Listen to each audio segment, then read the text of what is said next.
നമസ്കാരം. കേന്ദ്ര സർക്കാർ പാസാക്കിയ വഖഫ് ഭേദഗതി നിയമത്തിനെതിരെ ഏറ്റവും അധികം എതിർപ്പ് ഉയർത്തിയത് കേരളത്തിൽ നിന്നുമാണ്. സംസ്ഥാനത്തു നിന്നും സമസ്തയും മുസ്ലിം ലീഗുമെല്ലാം നിയമം റദ്ദാക്കണമെന്നാവശ്യപ്പെട്ട് സുപ്രീം കോടതിയിൽ പോയിരിക്കുകയാണ്.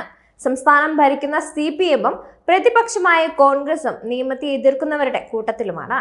എന്നാൽ ഇത്രയധികം എതിർപ്പ് ഉയർത്തേണ്ട സാഹചര്യത്തിലും കേരളത്തിലും പുതിയ വഖഫ് നിയമപ്രകാരമുള്ള ആദ്യ വഖഫ് ബോർഡ് രൂപീകരിക്കുക എന്നതാണ് ശ്രദ്ധേയം.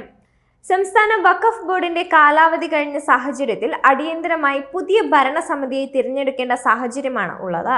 ഇതോടെ പുതിയ ഭരണസമിതിയുടെ തിരഞ്ഞെടുപ്പ് പുതുക്കിയ നിയമത്തിന്റെ അടിസ്ഥാനത്തിലാകും ചെയ്യുക. ഡിസംബർ 17-ന് നിലവിലുള്ള ബോർഡിന്റെ കാലാവധി അവസാനിച്ചിരുന്നു.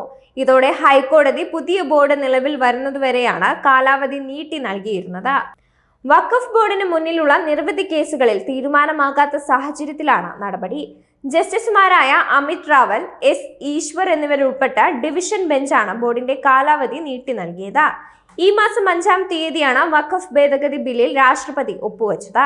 ഇതോടെ ഇത് നിയമമായി മാറുകയും ചെയ്തു. ഈ സാഹചര്യത്തിൽ പുതിയ നിയമത്തെ അടിസ്ഥാനമാക്കിയാകും തിരഞ്ഞെടുപ്പ്.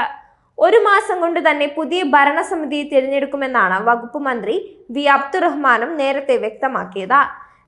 നിലവിൽ രാജ്യത്തുള്ള വഖഫ് ബോർഡുകളുടെ ഭരണകാലാവധി തീരുന്നതുവരെ തിരഞ്ഞെടുപ്പ് നടത്തേണ്ടതില്ല. പുതിയ നിയമപ്രകാരം സംസ്ഥാന സർക്കാർ തിരഞ്ഞെടുപ്പ് പ്രക്രിയ പുനർനിർമ്മിക്കേണ്ടി വരും. എന്നാലും റദ്ദാക്കിയ നിയമപ്രകാരം പുതിയ ബോർഡ് തിരഞ്ഞെടുപ്പിനുള്ള നടപടികൾ നേരത്തെ തുടങ്ങിയിരുന്നു.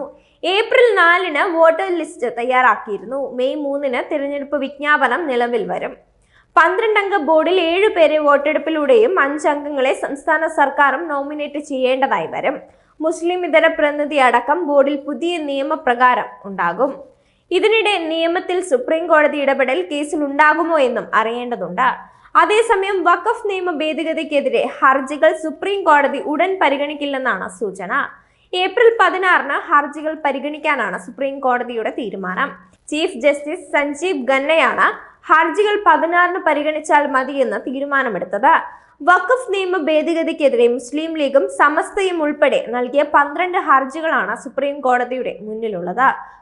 മുസ്ലിം ലീഗിന് വേണ്ടി കഴിഞ്ഞ ദിവസം ഹാജരായ മുതിർന്ന അഭിഭാഷകൻ കപിൽ സിബൽ ഈ ഹർജികൾ ഉടൻ കേൾക്കണമെന്നാവശ്യപ്പെട്ടിരുന്നു. സമസ്തയ്ക്ക് വേണ്ടി ഹാജരായ മനു അഭിഷേക് സിംഗും സമാനമായ ആവശ്യം കോടതിയിൽ ഉന്നയിച്ചു. തുടർന്ന് ചൊവ്വാഴ്ച ഇക്കാര്യത്തിൽ തീരുമാനം അറിയിക്കാമെന്നായിരുന്നു കോടതി അറിയിച്ചത്. എന്നാൽ ചൊവ്വാഴ്ച രാവിലെ സുപ്രീം കോടതി രജിസ്ട്രാർക്ക് ചീഫ് ജസ്റ്റിസിന്റെ ഓഫീസിൽ നിന്ന് ലഭിച്ച വിവരപ്രകാരം ഈ ആഴ്ച ഈ ഹർജികൾ ലിസ്റ്റ് ചെയ്യില്ലെന്നാണ് സൂചന. ബുധനാഴ്ച കഴിഞ്ഞാൽ ഏതാനും ദിവസം കോടതി അവധിയാണ്. അതിനാൽ 16-ാം തീയതി ഹർജികൾ ലിസ്റ്റ് ചെയ്യേണ്ടതുള്ളൂ എന്നാണ് ചീഫ് ജസ്റ്റിസിന്റെ ഓഫീസ് രജിസ്ട്രാറെ അറിയിച്ചതെന്നാണ് വിവരം. ഇത് സംബന്ധിച്ച ഔദ്യോഗിക ഉത്തരവ് ഉടൻ പുറത്തിറക്കും.